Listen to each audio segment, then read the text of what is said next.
Our first presenter is going to be Charlie, okay?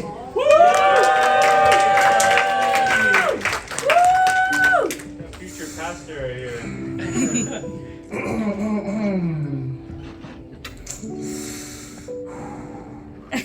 Morning, church family. Good morning. Good afternoon. Oh, yeah. God is good and God is great.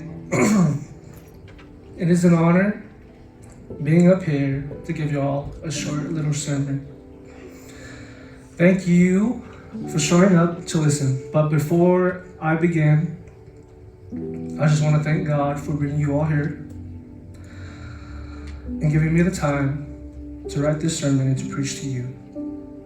And I'm grateful that my classmates and I had the opportunity to be used by God to spread His word and His love. Me as a CLA student am filled with joy, allowing me to be on stage and giving you all a lesson about life being unfair. And I hope that my message will be of use to you in the future. This sermon will be set on Ecclesiastes chapter 9, verse 11, Luke chapter 6, verse 20, and John chapter 11, verse 25 to 26. Now get cozy and be prepared for what you are going to hear. Now if you will all join me and stand as we bow our heads as prayer commences. Let's pray. Lord, lead us into your love and kindness. We ask, we seek, and we give, but God, you are everything. Yes. Let everyone here today in this church be filled with your love and your warmth. My words are yours. Use me to teach your sons and daughters. Let my message reach them. Everyone here today is waiting for you, Lord. Use me as a sign to them that you are with them every second that they are not alone in their journey. God is good and God is great. Amen. Amen. You may be seated. The title of my sermon is Life is Unfair, Is It Not? Now, this will take a deep dive into our relationship with God in this world. Now, you may begin opening your Bibles to Ecclesiastes chapter 9, verses 11. It is written, I have seen something else under the sun. The race is not to the swift, or the battle to the strong. Nor does food come to the wise, or wealth to the brilliant, or favor to the learned. But time and chance happen to them all. This verse speaks truth.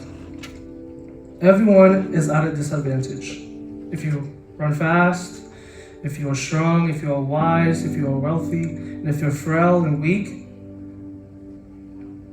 these strengths and weaknesses of yours don't matter at all. Because time. Life isn't fair because of time. Look at us, look around you. People of all ages and different backgrounds.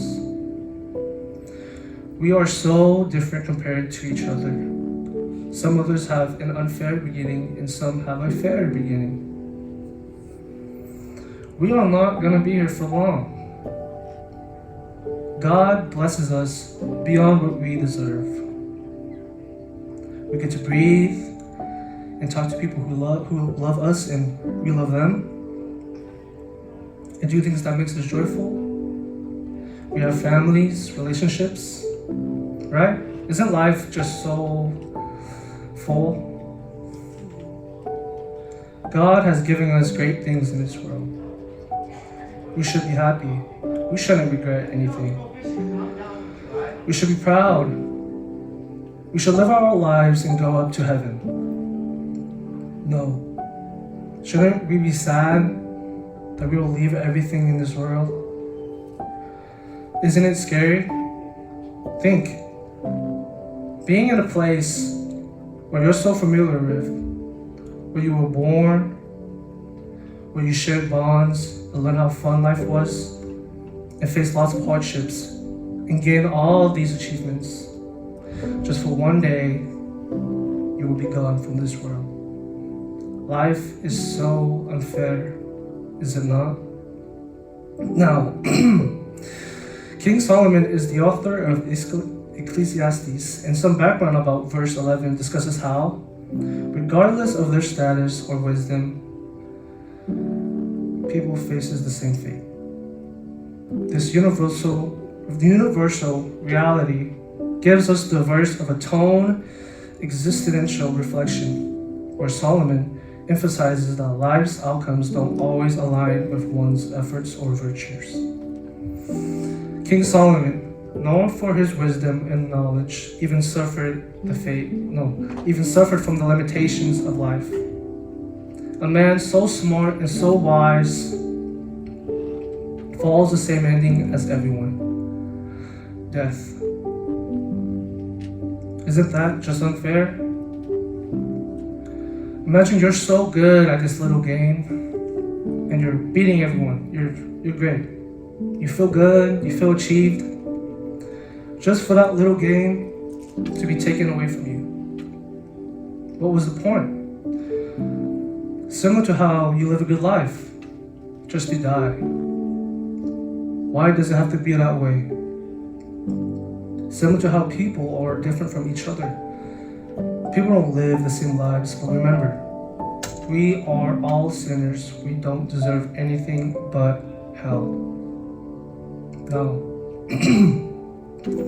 here's a little fact. People are often born into different circumstances beyond their control, so it's a bit difficult to what their ideals are about fair and unfair, just to point that out.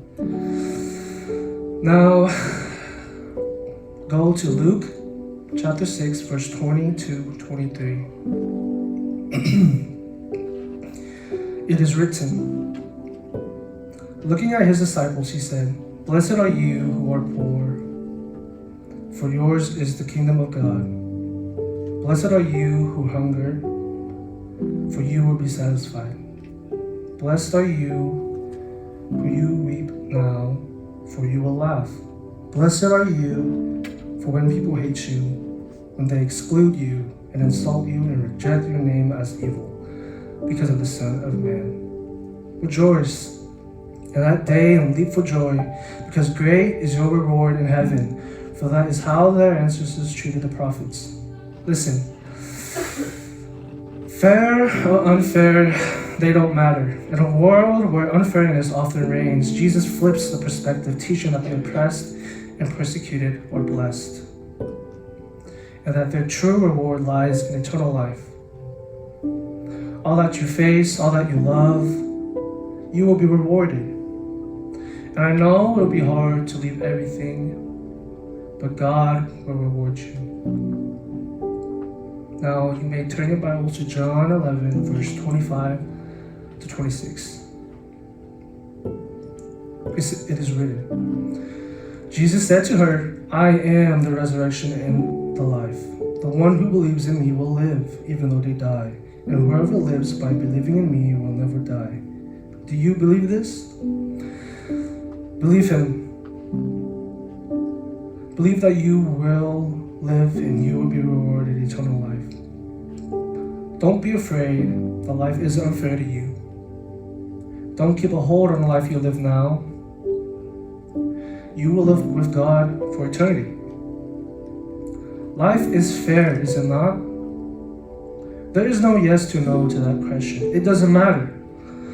Life is not just what's fair or not fair, but life is to praise God and live a full life to be with God. Keep God with you,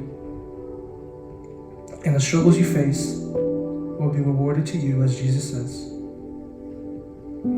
The world is just beginning, for our journey with God awaits. Let's pray.